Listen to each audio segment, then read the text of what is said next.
Black Hole Sun, Room 1,000 Years Wide, by EmpyrealInvective.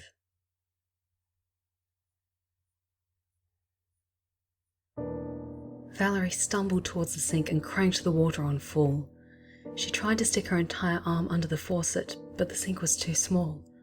She rubbed at the red, staining her arms, but it clung to her, mocking her with its resilience. The water slowly rose in temperature to the point that it stung her skin and turned it slightly red.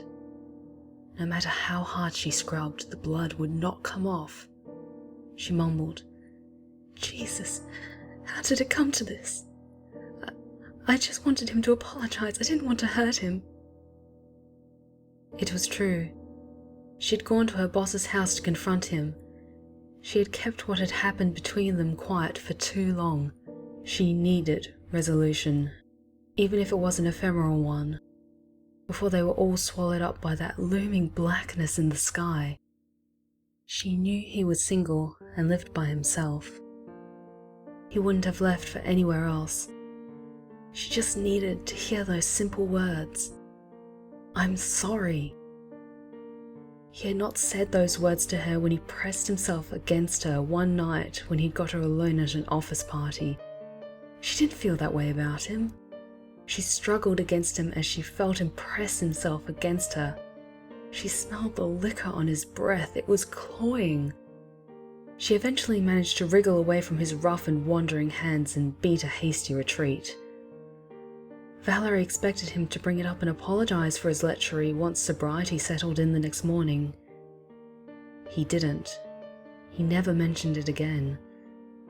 Even though it had happened years ago, it still gnawed away at her. In their current situation, she decided that she had to have some form of resolution. That was what she was hoping for when she went to his house. He was hoping for something else. He wasn't willing to take no for an answer this time. He offered her a glass of wine, but she declined. She just wanted to hear those words, that apology. She wasn't expecting a repeat performance, so when he hiked up her skirt and pressed his waist against hers, she was too shocked to move. At first, the shock soon dissolved into disgust and then an all-encompassing rage. As he licked the nape of her neck, Valerie seized the wine bottle, whirled around and struck him across the face. She expected the bottle to smash, but it didn't. Instead, it connected with his face with a heavy-sounding thunk. He pitched backwards onto the floor. Valerie was about to apologize when she saw him rubbing at his face. But then he spoke those words. "You fucking cock tease." And she lost it. She raised the bottle over her head and brought it down with all her strength into his shoulder. The first blow caught him off guard. Her boss tried to raise his hand up to shield his face, but the bottle shattered his hand at the wrist. The next strike broke his nose, and the one after that knocked a few teeth loose. Valerie was lost in the squall of her assault, and when she finally exhausted herself, she found herself standing over the barely recognizable form of her boss. His boyish good looks had been reduced to a disjointed and bloody mess. Now he was dead. She scrubbed at herself in the scalding hot water of the sink until the last of the gore had washed off her arms. She felt like she should be crying. She felt like she should be sick. But she didn't feel either of those things.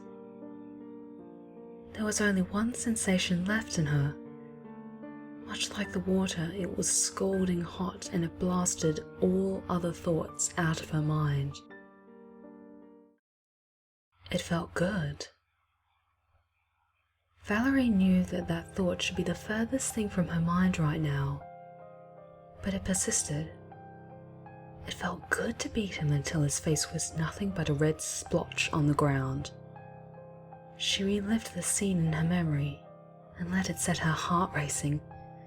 She kept rehashing, but there was something new amongst the buzzing and brutal memory, a new thought.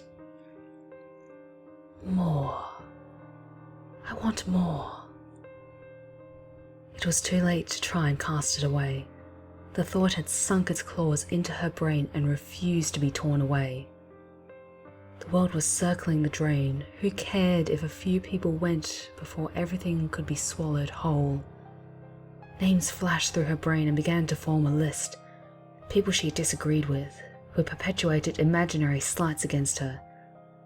Her teenage daughter. What happened today begat tomorrow, and what happened tomorrow begat tomorrow.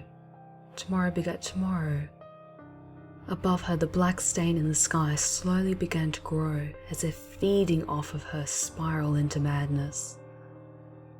Valerie had only a little time left, and she was going to do what she had always wanted.